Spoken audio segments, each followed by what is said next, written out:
What's up, everybody? Thank you guys for tuning back in with me. Highly appreciated. Do not forget to like, share, and subscribe this video. Let's get right into it.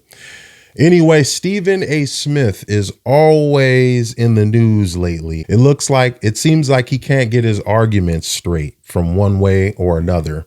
He's always on the wrong side, even though he contests and use all these big words to make people believe that he's always right and that his argument has no flaws, which indeed his arguments have a lot of flaws. Now, I'm not going to get into the Caitlin Clark whole spiel because he was wrong on that. Yes, Caitlin Clark. People believe Caitlin Clark got snubbed, which is Stephen A. Smith and the right basketball minds, even Hall of Famers, calling him up, his words, not mine, or saying he's wrong and that she was never snubbed, that this is an honor, it's earned, and that Caitlin Clark will obviously have her time in another 4 years. And Caitlin Clark was asked about it. She's not tripping, but Stephen A. Smith, he's tripping harder than what she is. I believe these issues that they've been talking about lately have been harboring a lot of resentment. Stephen A. Smith has been known to be a diabolical hater, something like Skip Bayless, but the black version. He talks a whole lot of words into a word salad that mean nothing. He believes his argument is always correct. I wanted to bring attention to the video and the words, the subtle little read between the lines type of comments that Stephen A. Smith is putting out there against JJ Reddick. Smith is known to be a hater. He hated on Max Kellerman. He even got him kicked off the show. His words. I didn't like working with him, man. It's just that damn simple. I didn't like it. I thought the show was stale. I thought that we had flatlined when it came to the public at large, and I'm trying to win. I thought no one has been better than Max Kellerman since, to be honest. I really enjoyed Max Kellerman and his viewpoints. They just differed from Stephen A. Smith and they made him entirely mad. That's what he didn't like. And it was always kind of seen from Max, it was down with the cause, whatever that means. Down with the brothers and sisters. T.O. said it best. Hey, Stephen A., sometimes I think Max is blacker than you. And that's real. And at that point, I think that's where Max Kellerman's downfall started to rise. But we're going to talk about JJ Reddick and Stephen A. Smith hating on JJ Reddick. I wanted to throw it out there. You heard it first. He claims to be JJ Reddick's best friend, and well, maybe not best friends, but they're homies. That's his boy, like he likes to say. He's rooting for him.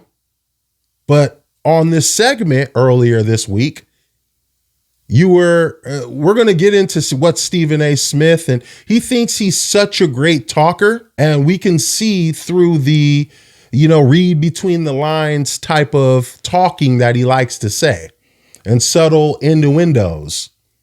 Man, he wanted to mention the race card in the JJ Reddick situation. First, he went to JJ Reddick is my boy. I like him. I hope he gets it. And, his qualifications and how they were talking about him and LeBron's podcast affecting JJ Reddick's bias towards the team and how he would ultimately coach the team. During the show this week, this is probably not caught. But the way Stephen A. likes to articulate his words, full of a word salad, likes to articulate his words and kind of read between the lines type of speech. How do you think the players in that locker room outside of LeBron James will respond to a first-time head coach? Well, it depends on the coach. I think a first-time head coach like Sam Cassell, they'll respond very well. I think an experienced coach like a Mark Jackson or a Jeff Van Gundy, they'll respond very well. I think JJ is a different situation because of the situation LeBron James and his camp created by doing that podcast in the middle of the season, knowing that Darvin Ham was on a hot seat. Hold on. In fairness to both of you, It didn't occur to me either when I heard about the podcast. Remember, we celebrated the fact that they were starting a podcast. Even on First Take, we were looking forward to it. Yeah. But then when you watched it and you saw the actual content and you knew that Darvin Ham was on a hot seat, I'm not talking about JJ Reddick. He did nothing wrong. I kind of analyzed it, and it led me to no other reason but to believe that he is hating on JJ. You're throwing Mark Jackson out there, Sam Cassell, when you have a show and you literally speak with this man on a daily basis. You go back and forth. But as I mentioned, he didn't like Max. So I think Stephen A has a hidden beef with JJ Reddick. I don't think Stephen A. Smith wants JJ Reddick to get the Lakers job, to be honest. Because Stephen A. Smith in the past has mentioned, oh, how come, these people are white individuals, white coaches can get these great jobs without experience. So he hasn't played that card yet. And I was waiting for him to play that card on this show, but he didn't play this card. He didn't play that card, the race card, like he always likes to.